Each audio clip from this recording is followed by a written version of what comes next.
Okay, so let's do the activity. So, like I said, this is kind of going to be some practice in terms of think about, what research is actually worth doing. Is it valuable or not?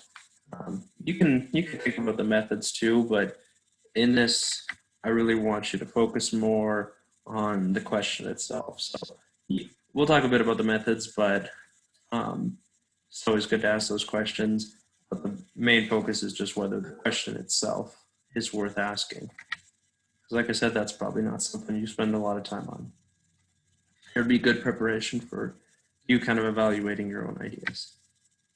So, does it increase knowledge of human cognition? Is it practical? And also, is it too obvious? Is it unique from previous research? That one might be a little tough if you don't know the previous literature, but just think about it. Okay. And the other thing, like I said, don't worry about the methods too much.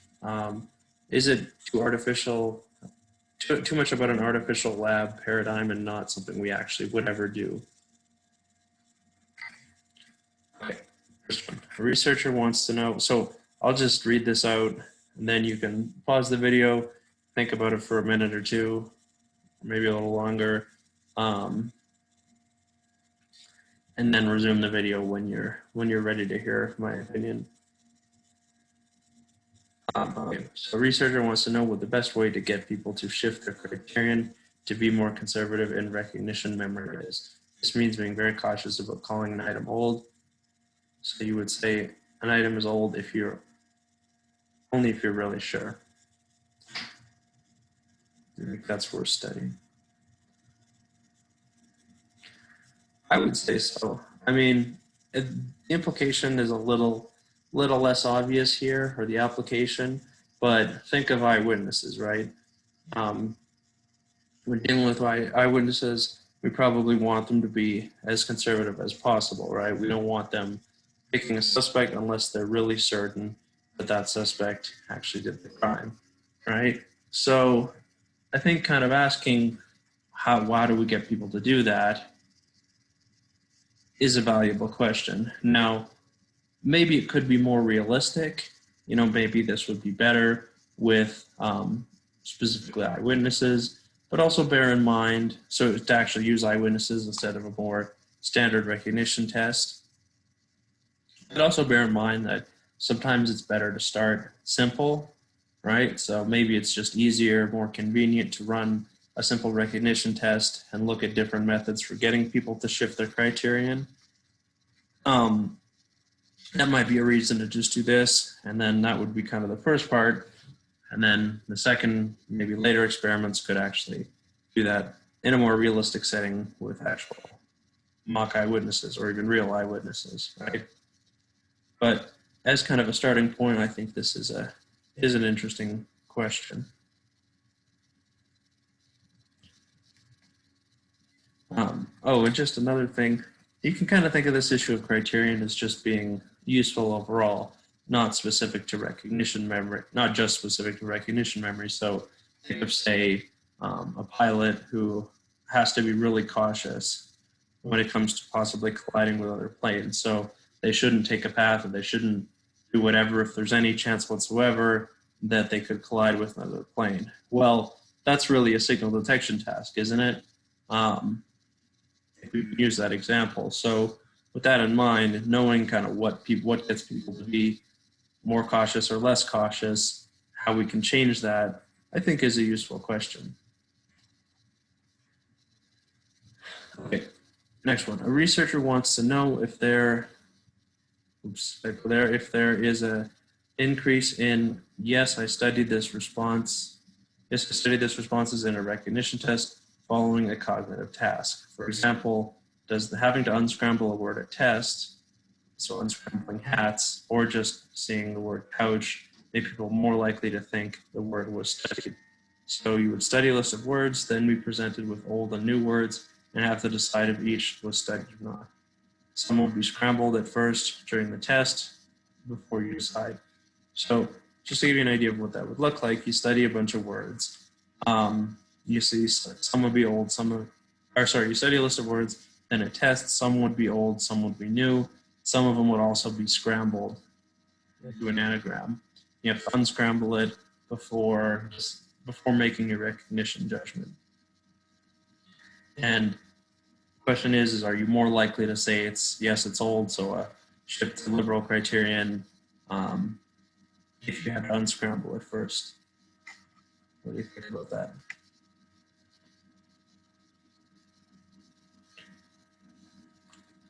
I would say no, I don't think this is worth studying. But actually, one thing I forgot to mention was that all these examples here are all real studies. So I've seen them all. These are all things I've seen at conferences. Some of them are posters, some of them are presentations.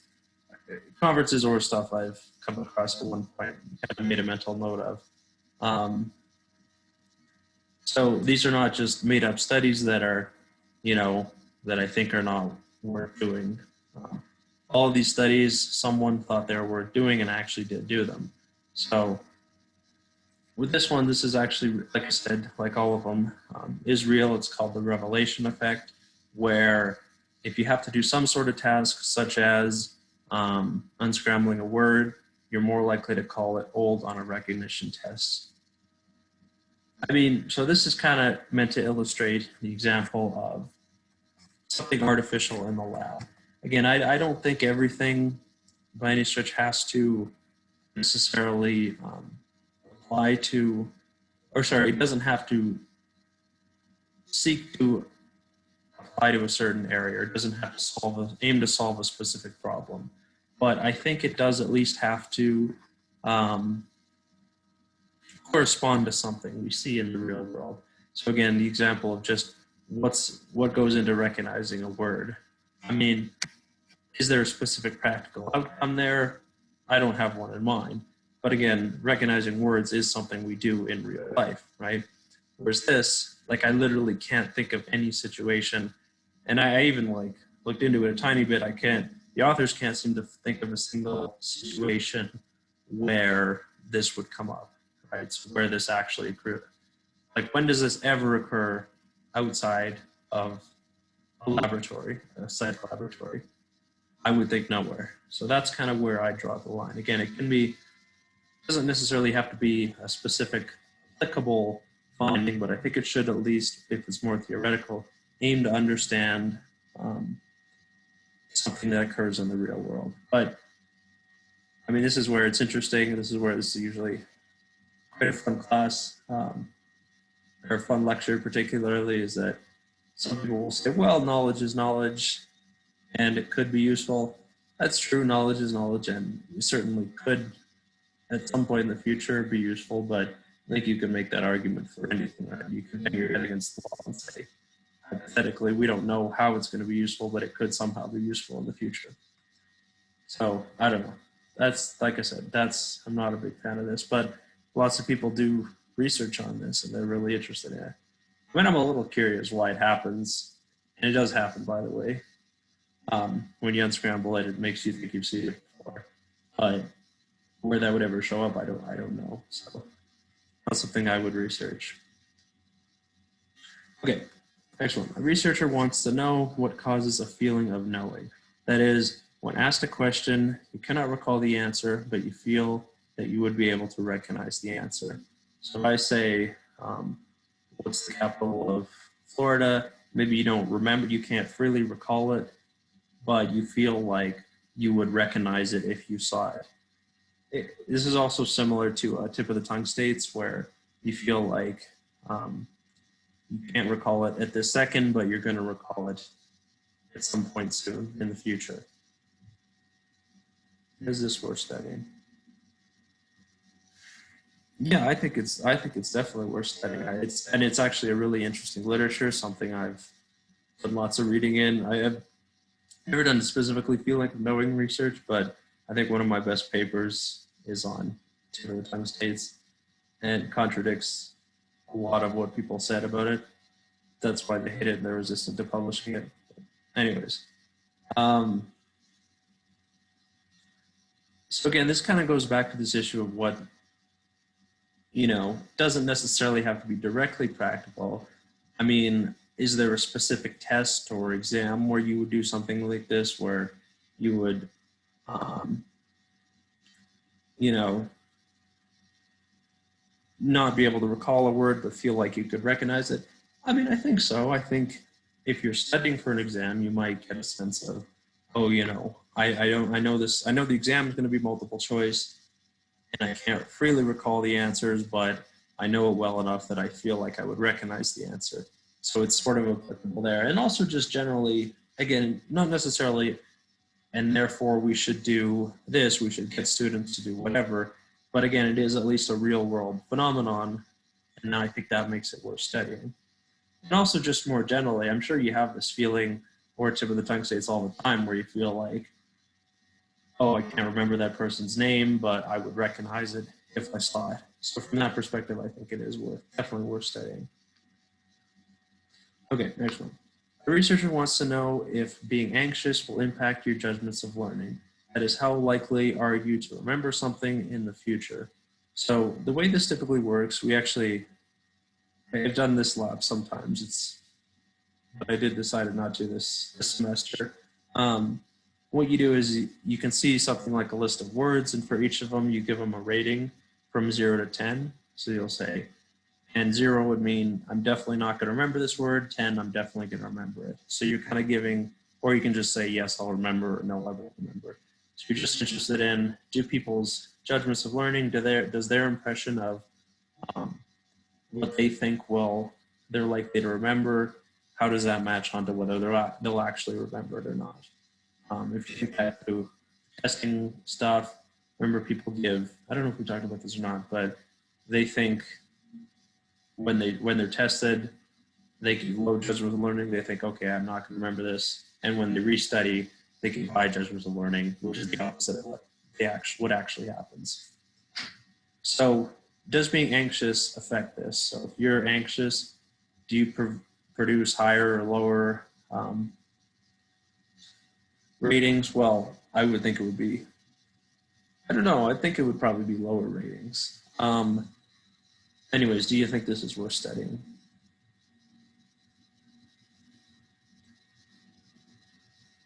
I think yes, this is definitely worth studying. I think this is an interesting question. I mean, this is kind of just a really quick summary, but try to think about for a second what might be the rationale here. Well, I see a good rationale. Actually, I would think it would be the opposite, maybe.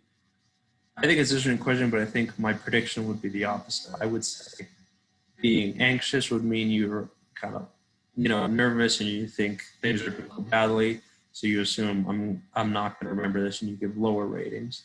So if you think studying for exam, if you're really nervous, are you more optimistic about how well you're going to do or less optimistic? I would think less optimistic. But speaking of exams, that's where this is kind of an interesting question, right? It's definitely a real world thing and to some degree applicable, right? I mean, how does your confidence or your kind of, anxiety level affect your impressions of learning, right?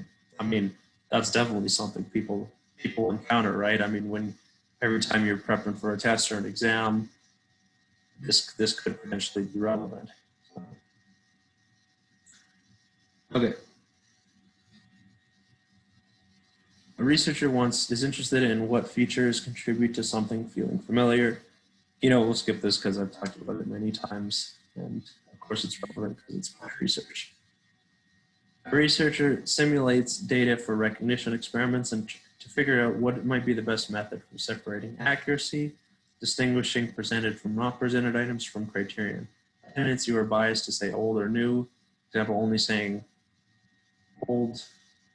studied if you're very sure, or only saying it if you're very sure. So moving back to signal detection, our unit on that. Remember, there's two things. There's criterion, but there's also D prime, sensitivity or discrimination. So they're two separate things, right? One is how well can you tell studied from unstudied, and independent of that, or at least that's the argument, is your kind of bias to respond old and new. So a researcher wants to know, can those be separated? Can D be separated from C? Is that a question worth asking? Think about that for a second. Yeah, I think it's worth. I think it's definitely worth studying. Actually, a lot of people do research on this. There's a pretty big lab in, I think, Boston. They do a lot of work on this, and they basically always go around in circles claiming that nothing works in recognition memory because you can't separate criterion from sensitivity. So, anyways, but a lot of people are surprised by this. A lot of people will say, no, it's not worth studying because it's an artificial lab paradigm. Well, this is kind of meant to illustrate the exception to that opinion of mine. I think to some degree there is value in studying paradigms themselves because you do kind of need to understand the paradigms in order to use them effectively. So think of it this way, right? Let's say you were doing some sort of experiment in biology and you're using a thermometer. Well, you kind of need to understand how to work the thermometer, exactly what it, I mean, presumably it's not that complicated, but just for argument's sake, let's say it is. You need to know how to work that thermometer in order to use it effectively, right? So I think that's where some of these things about studying paradigms or studying methodology are definitely worth doing if they can kind of help others. So if this researcher does this and they run these simulations and they find out, different formula, different calculations that can supposedly effectively separate these two, which is something researchers will often need to do, then those researchers can do that. So this isn't useful by itself, but other people can kind of take this and use it effectively, right? And that kind of goes for a lot of, whether it's paradigms or even just metrics like this one here, right? I mean, to the average person, no one cares, but other researchers, they can use this, and then when they actually do need to separate criterion and sensitivity, they can do so effectively based on this study. So that's where, like I said, I think there's an exception. There's an exception to everything. It's like that when you can kind of take it and use it, again, just understanding the tools or the metrics or the measurements you're using can be useful. Okay, here's one. This one's interesting. A researcher wants to know if motor scooters, so that's like ones you drive, not like a moped, right? Not the ones you had when you were like 5, that you just push with your leg. Are they difficult to notice in a left turn situation? So if you pull up to an intersection, you're about to turn left. Are people still able to notice you if you're on a scooter instead of in a car? Right? They use a change blindness paradigm comparing scooters and cars to see which is more easily noticed. Again, this is where I wish we were in person because I'd love to hear your opinion on this. This is actually a real, like I said, they're all real studies, but this one is actually by someone who I vaguely know. He worked in the same lab as me as an undergrad. I never really worked with him, but I kind of knew of him. Well, okay, I think on the one hand, this is definitely worth studying in terms of a useful question. I mean, what is it about scooters, or maybe even in comparison to motorcycles, and how can we, certainly very practical, right? How can we make things safer for scooter drivers, right? But with that said, this is one where I'll talk about the methodology a little bit. The methodology seems kind of strange here. Why use change blindness? So with change blindness, hopefully you remember, you see a picture, you see a different picture with a slight change to it. Something disappears, whatever. So what would happen in this study that I saw him present on is you see a picture and then you see the next picture and the scooter either disappears from one to the next. Or sorry, it doesn't appear in the first one and then it appears and people have to notice the scooter is the point. So again, I think from just general use, I think this is worth studying. But I don't think that the paradigm used makes a lot of sense here, change blindness. And the reason is this: when you're using change blindness, you're taking motion out of the equation, right? So remember, it's just two still images with change blindness. There's a flicker in between, but um, it's just a static image, right? I mean, isn't that kind of the opposite of how a real world traffic situation is? Like in real traffic, you got a million, well, not a million, but a lot of things moving. You got pedestrians over on the sidewalk, you got the person pulling up to the left turn, you got the other cars coming and going. It's a very, it's a very busy and motion heavy situation, right? So to me, to use change blindness, you're kind of taking that part out of it, right? You're kind of, and maybe no, actually, he didn't have a reason for doing this because I asked him why change blindness. He told me to go away. So that's where this one doesn't make a lot of sense to me. And I think the basic question is worth asking, but using change blindness seems a little strange because you're taking a key component. I mean, maybe people don't notice scooters because they move differently or they move. Maybe it's, movement can kind of counteract some of the other things that make the scooter less visible. I don't know. The point is, I just think it's kind of a strange pick for studying this one. Okay. A researcher wants to know if having your cell phone go off without actually looking at it, so just you hear it, but you're not allowed to look at it, say it's in your bag and you can't get it, can impair performance on Stroop task and change blindness task. What do you think of this one? So this one, oops, what happened there? I'm sorry.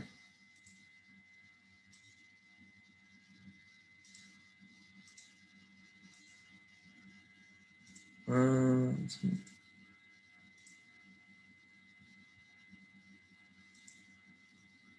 Okay. All right. So is having your cell phone go off, even without looking at it, does that still distract you? Well, I think this one's interesting because this kind of goes back to what I've mentioned a few times about maybe just going with something that's convenient. I don't think that's always such a bad thing. Um, so I think the basic question of having your cell phone go off without you looking at it is an interesting question. I mean, think about it, right? So you're driving and you hear your cell phone go off, and you've done the right thing. You've put it in your bag in the back seat or whatever, and you're not looking at it. You're not actually using it. Is that enough, or can it still distract you even without you looking at it? I would think so, right? I would think just hearing it go off, you kind of want to look at it, and you maybe are not as focused on the road. You're kind of wondering who's texting me, who's calling me, what do they want, is it important? I think that would be enough to distract you even without ever interacting with your phone. So I think from that perspective, it is an interesting question and it is an applicable question. Um, but then the tasks used, well, so this is where there's an argument to be made in terms of convenience. So we know that maybe these are not the most realistic size. So just going off what I just said, maybe it would be better to use some sort of driving simulator or something like that if that's kind of the end goal. But again, sometimes you have to start simple. So using something that's really easy, maybe they don't have a driving simulator. So going with something, straightforward and easier to implement like Stroop or change blindness, I think is a good starting point. I think the end point would be actually using a driving simulator to test this, but just the basics of just kind of do establish the basics of how a cell phone can distract us even when we're not looking at it is an interesting question. Okay.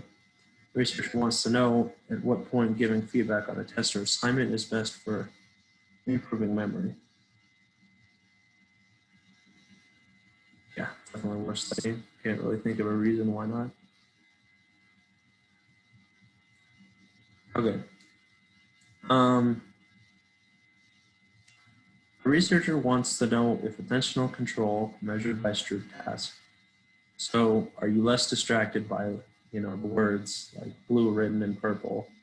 Are you less distracted by what the word says? Is that predictive of being able to take the perspective of others or being able to differentiate between their knowledge and one's own knowledge? So if you remember back to logic and reasoning, we talked about hindsight bias. So for example, if you show someone an x-ray and the tumor is not pointed out, it's like no one would ever see that. I mean, even most doctors would miss it. Let's say in contrast, you point it out, well then it's super obvious, right? Everyone would be like, how could anyone miss that? That's what we're talking about with hindsight bias. So forget about the methodology on this one. Does being able to control your attention, does that negatively predict hindsight bias? So if you're able to control your attention well and not get distracted, does that mean you're better at realizing no one would have noticed that tumor?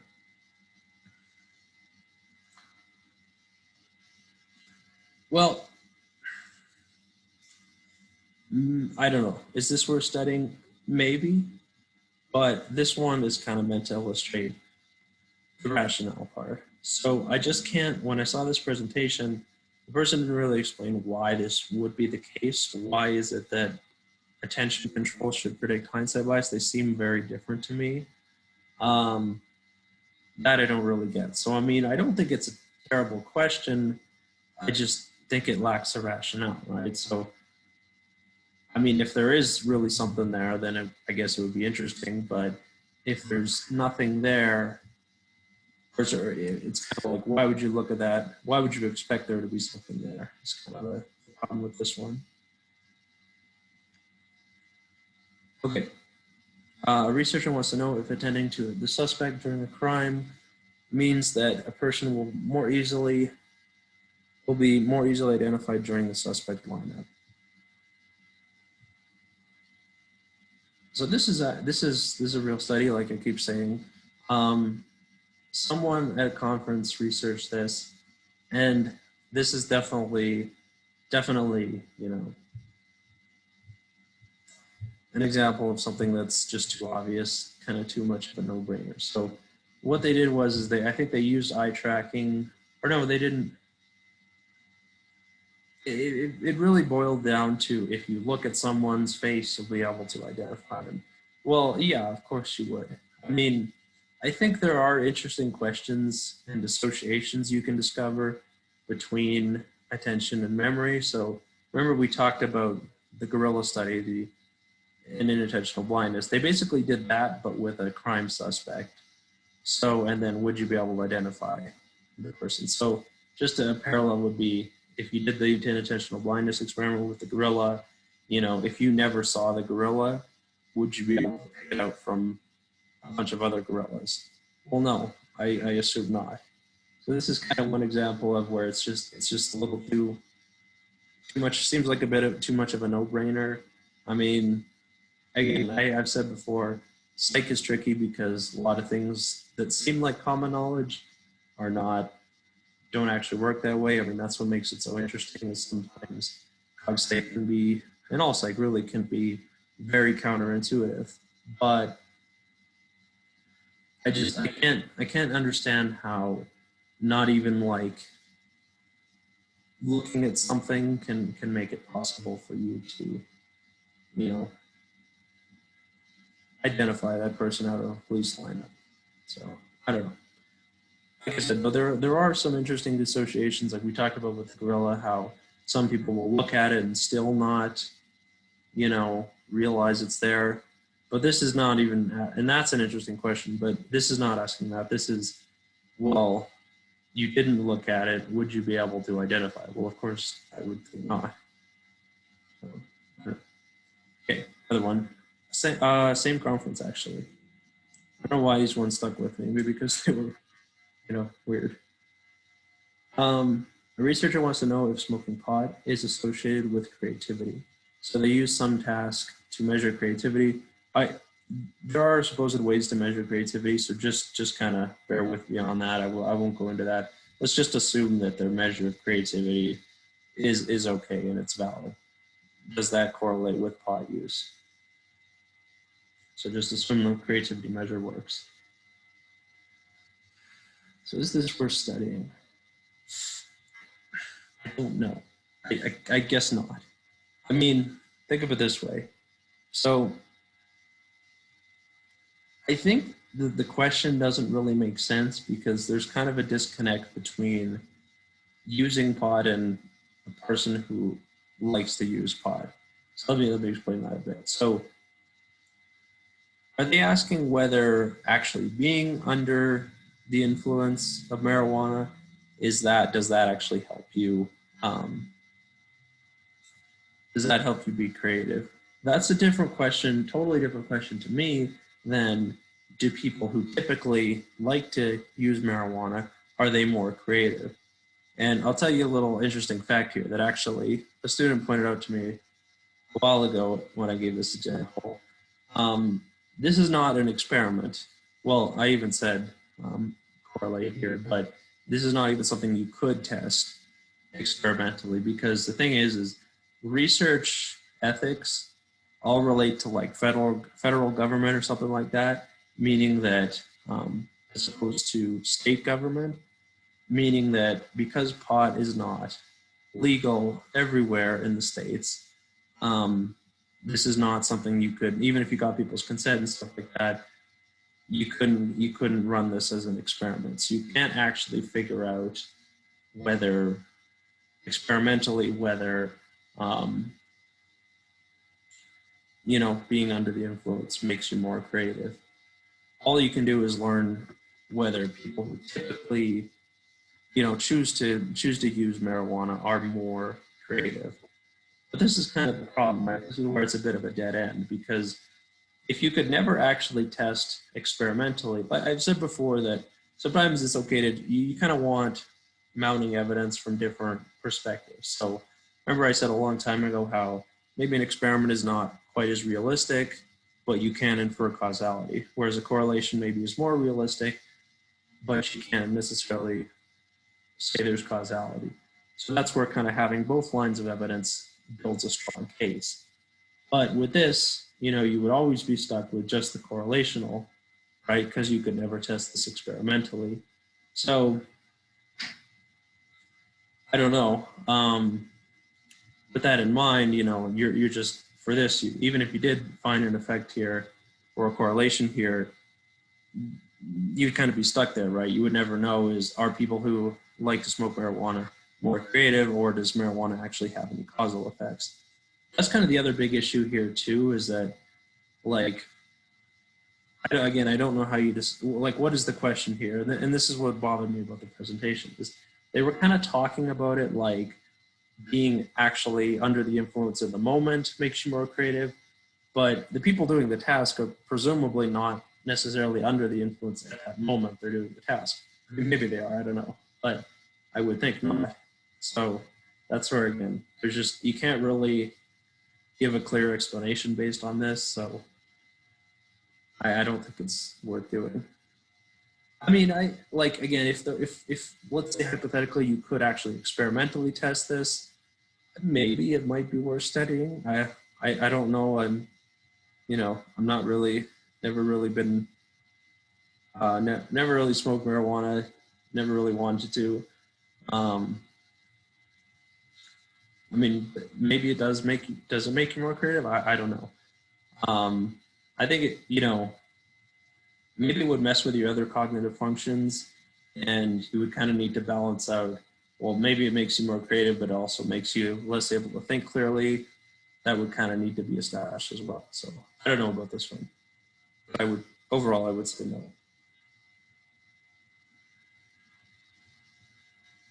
Okay. A researcher wants to know if playing video games is associated with increased attentional control. So they correlate video game playing time with a Stroop task. They predict gamers will show less interference. So meaning just if you play a lot of games, you're less affected by the word itself. So you see purple written in blue, you can say blue and are less affected by it, the fact that it actually says purple.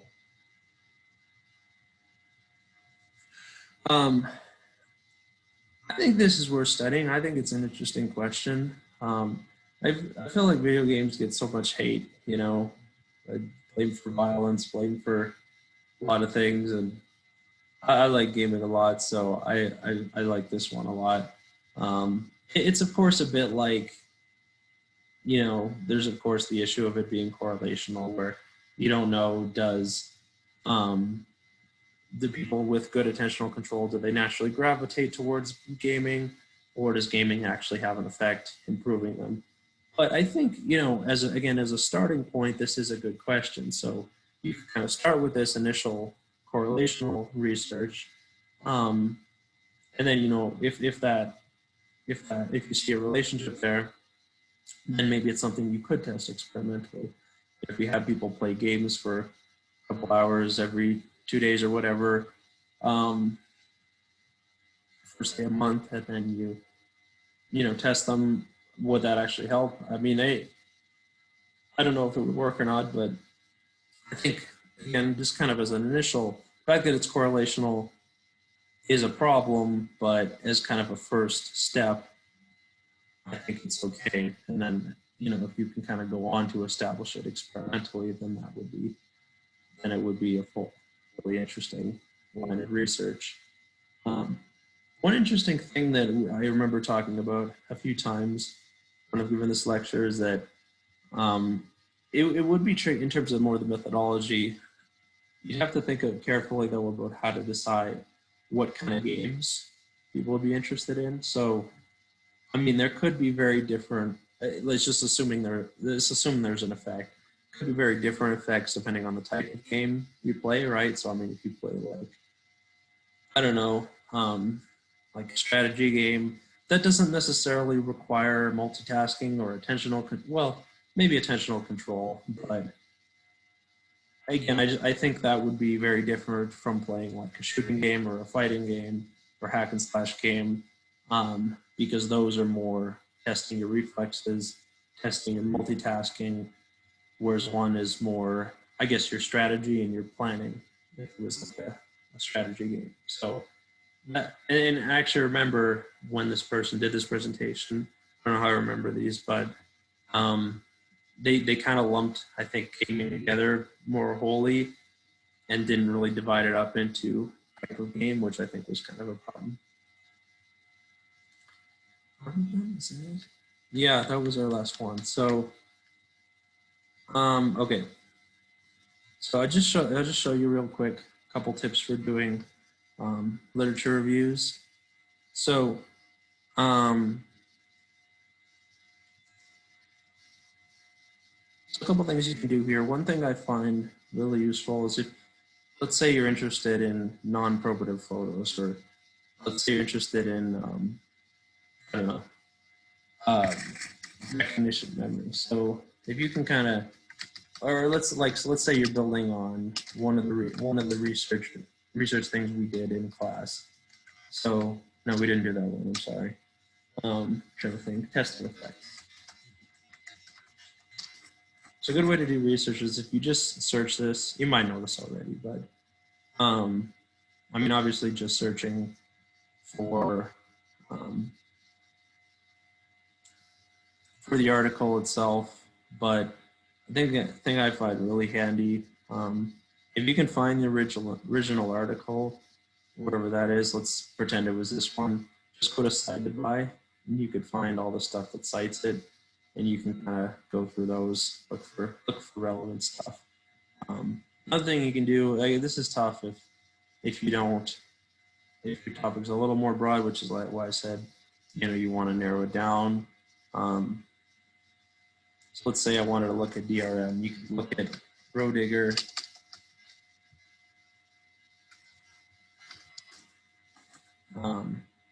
find their profile, and then just go to here, and then you can look through all their articles, and they'll probably have some more stuff on you know, what you're looking for.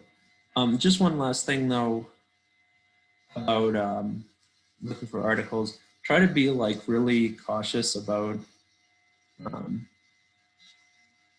what you decide to read. Like if you kind of narrow it down to a topic you're interested in,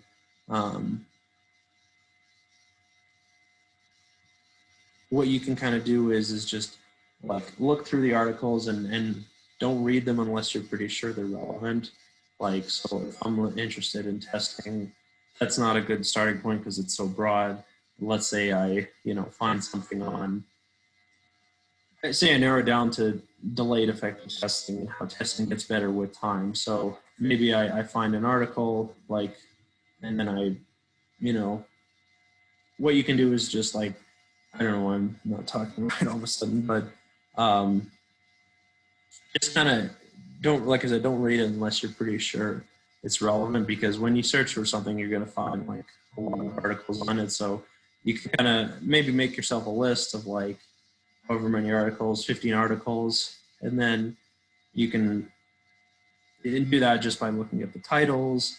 If the titles look relevant, then you can read the abstracts. And then you can narrow it down further, and then maybe you only have like 5 articles and then 4 articles or something, and then once you read the full articles, then you can pick 3 or pick 4 that you think are actually relevant. Okay, so that's it for today and Thursday. So what I would normally do is today's 2 lectures would kind of spread across Tuesday and Thursday. They should take about that time if you were pausing in, taking time to read the studies and think about them yourself. And then I would usually have a bit of spare time after Thursday's class just to talk about your projects if you want to and let you run them by me. So since we're online, it'll be a little different, but you could still do that. So I'll kind of leave you some time Thursday. Maybe you could write an email, run your idea by me, and I can kind of give you some feedback. We're going to do lots of feedback over the next couple of weeks, but the more you can kind of get ahead on that, the better. So I will hopefully hear from you, and then I'll post kind of details on the peer review and all that stuff in the next day or two. Okay, bye-bye.